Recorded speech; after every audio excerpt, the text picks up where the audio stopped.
We got one. There you go. Let's go! Here you go. Keep going, keep going. Good afternoon, everyone. It's the dude from the Pacific Northwest. And in today's video, joining me is my lovely wife, who is currently 34, almost 35 weeks pregnant. We have arrived at our destination. We are going to be doing some trout fishing here in Long Lake, Washington. And yeah, stick around, enjoy the video. Going to be showing some tips and tricks, and hopefully we don't get skunked out today. Every time I bring my wife, she's my lucky charm. We always end up catching something, and when I go with me and the boys, it just doesn't work out. So I brought my lucky charm. We're here bright and early. The weather's perfect, no wind, so everything should be looking up. So stay tuned, enjoy.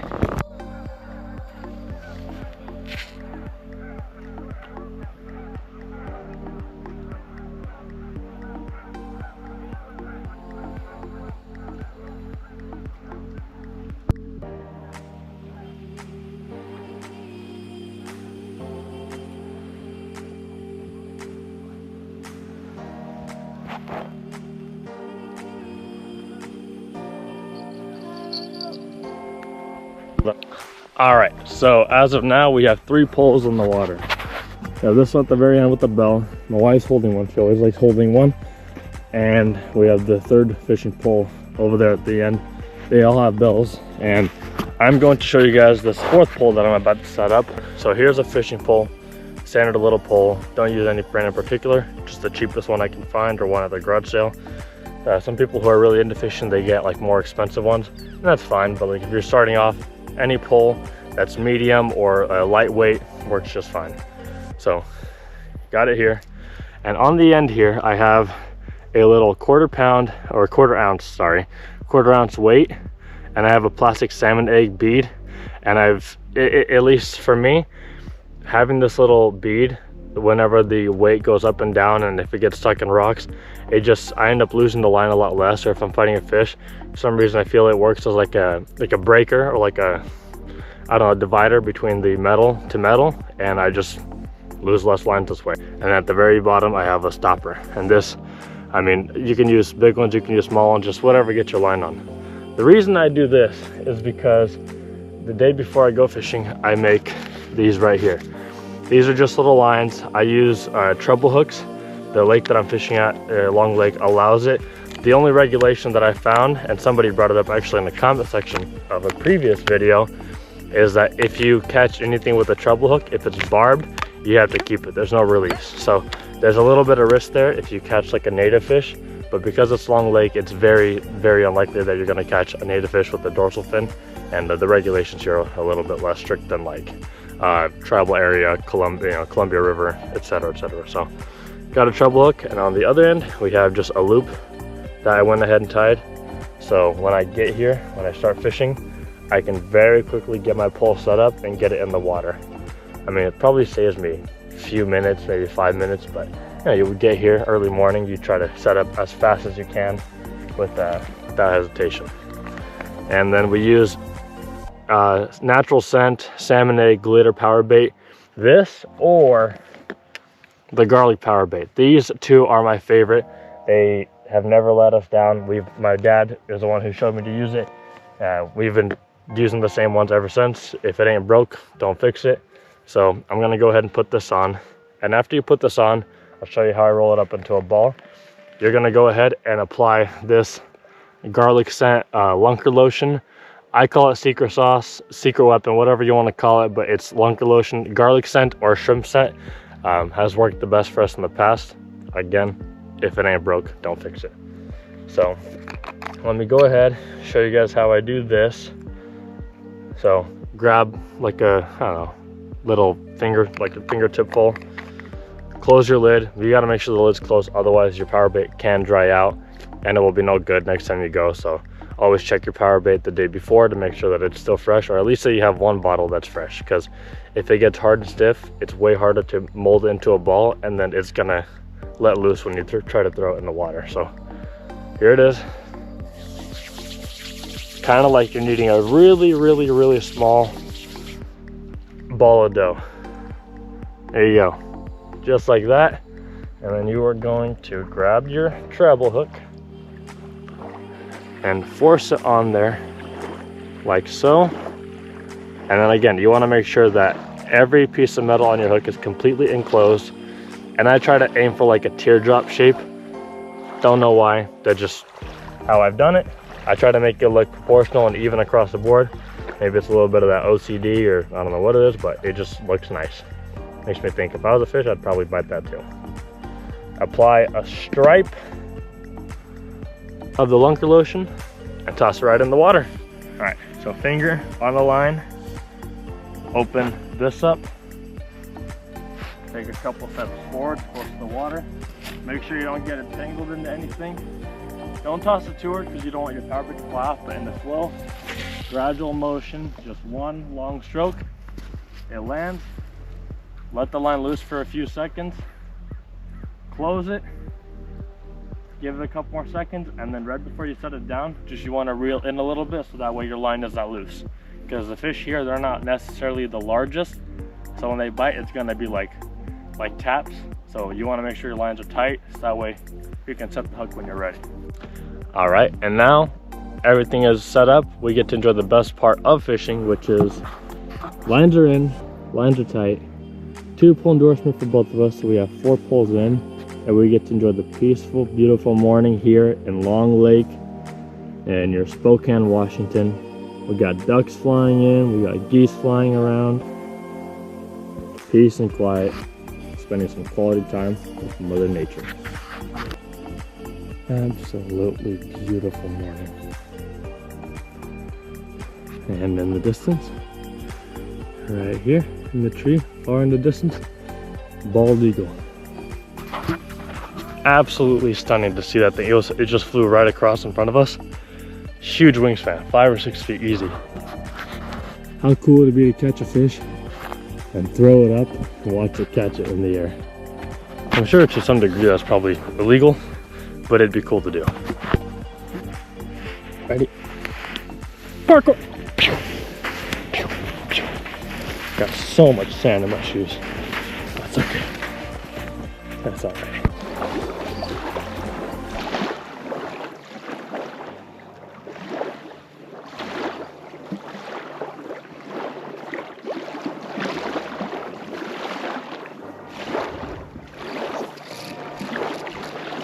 Yep, nothing on there. But I'm gonna check the power bait on this one because we haven't checked it even once since we got here. And it's been 2 hours, no activity today.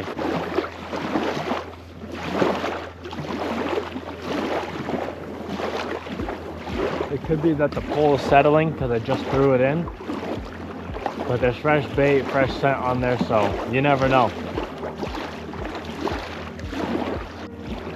Must have been just the waves. Must have been just the waves of the pole settling down to the ground. We got one. There you go. Baby, you want to pull it out? No, babe. Baby, you got to pull this one out. Oh, yeah, baby. Let's go! Here you go. Keep going, keep going. Yeah. There you go. I see it. Oh my god. Slowly. Like that looks like a bit. Slowly, slowly. Oh, it's like hanging out at the top. Okay. Okay. Babe, that's a big one. Well, at least for this area.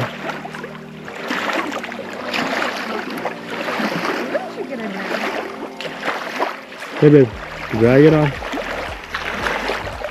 Look at that thing. Oh, beautiful trout. Drag it, drag it. Oh, heavy. Honey, look at that thing. Look at that thing. Wow.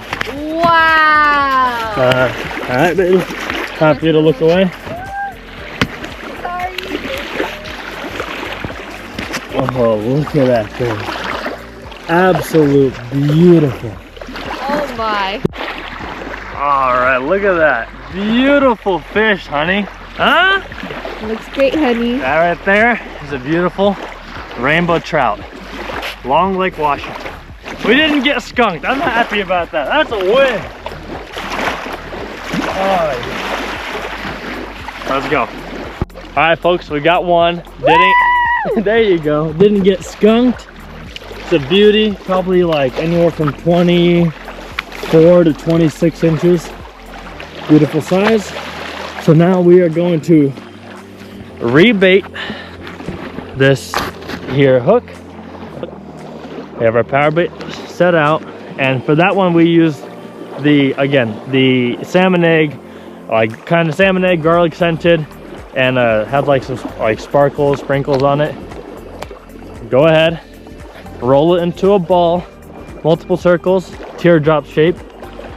You got your treble hook. Put it onto the treble hook like so,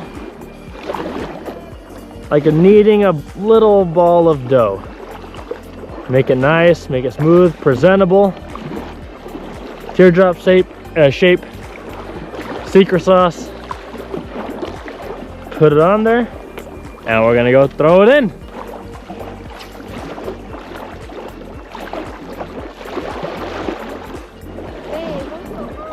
I'm happy too, honey. So proud of you. I set the hook on that really hard, and I ended up losing my bell. It flew into the water, so I just had to fish it out. But yes, oh, what a victory! It may just be one fish, but to go through the effort, to drive and set everything up, to even catch one is a win in my book. Of course, 10 would be better, but beggars can't be choosers. That's why it's called fishing and not catching. Ha ha ha. How many times have you heard that one? Babe. All right, the sun's poking out. It's about that time of day that we got to get going home. We got some things we need to get done. So I'm going to start putting all of these poles away, putting all the lines away. Got the fish, and start making our way back up this mountain. Just like that, we unclip our treble hook with the end from the fishing pole, unhooked it there, and what we're gonna do is you grab your foam piece. I recommend foam just because, and generally you can find this anywhere. It's really cheap and it's just easy to work with. It's something that my dad did, and that's something that I do. I cut little slots at the tops of them, and then not from the hook end, but from the end that you make your loop, you start right there, right where the knot is.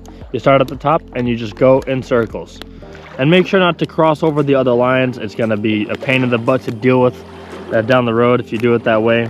Just as like a personal little side note, just circles, and then you get to the end where your hook is. Try to get it also out of the way of the other hooks, and just like that, 2 down, and that's put away. And then what I like to do is, when I have this in my fishing backpack, I put this between my 2 like tackle boxes. That way it doesn't hook on anything in there. I mean, you got the exposed hook, so you don't really want to deal with all that. So I put it between the 2 plastic bins, and it sits there and it never snags. I never run into any issues, but that's how you put that away. And I'm gonna do the rest for the rest of the poles. Fold the other poles also in half like this. My car is pretty small, so I don't have them all sticking out. Just like that. Poles put away, hook is put away, my bell is about to be put away, and you can be in and out of here, you know, pack out, pack in, 5-10 minutes if you wanted to, but I'm in no rush. Just like that, we put the foam piece between these 2 plastics, put this here away, keep everything nice and compact, put the secret sauce, oh, gotta give that thing a rinse, there you go. Close it, and we got to put our bells away.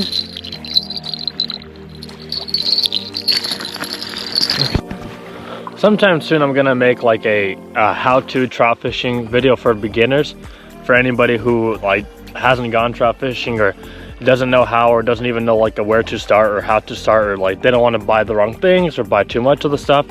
Because I'm packing this all away. Everything I could possibly need to fish for trout fits in this little thing. I got my bails, I got my tackle boxes with hooks and weights, and fake salmon eggs. I got floaters, I got some power bait, cash, just because sometimes you have to pay for parking in certain areas. Harmonica for days when it rains. I got seasoning, I got line, yeah, just anything you could possibly need. And like a garbage bag that I keep on me, so when I catch fish I can carry them in this. Basically just, I'm gonna make a video one of these days, hopefully sometime soon, of like a where to start, because maybe there are people who are watching these videos or just in general want to get into trout fishing, and they don't know where to begin. They don't know who to ask, and everybody has a different method, and there's fly fishing and there's spear fishing and the whatever. So I want to make a generic video on pole fishing for trout here in Washington State, what has worked for me, a setup in general, just because I think it'd be beneficial for some people. So stay tuned for that eventually. Just like that, we're all packed up. We got our 4 poles, fishing bag, our 2 chairs, fish in the garbage bag. My wife has the lunchbox that we brought, and we are calling it a day. And as always, make sure that the area that you're fishing in, any crap that you left behind, any garbage you left, or any garbage you see, try to pick it up. If you're one of the people who leaves trash when you go out to the outdoors or when you're camping, I firmly believe that you should put on a pair of warm socks from the laundry room and step on wet ice, because that's what you deserve in your life. So please clean after yourself, take care of Mother Nature, because she takes care of us.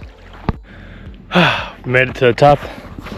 I just hiked up all of that, and it's sand. It's not like a steady rock and make it much easier, but sand is much worse. It's like taking 3 steps forward and 1 step back. Pain in the rear end. But hey, we're making it to the top. All right, we just made it to the top of the mountain. We are gonna go ahead and walk to the car. The hike was all sand, so it was a little bit of work to get up to, but to go over the specs for the day, we got 1 trout. We got it on a salmon egg power bait. We got here around 6:30. We're leaving right now. It's almost 11, so only 1 fish for today. But Long Lake, we've gone here multiple times, and every single time you're guaranteed to catch 1. Sometimes we limit out, sometimes we get 3, 4, 5. It just kind of depends.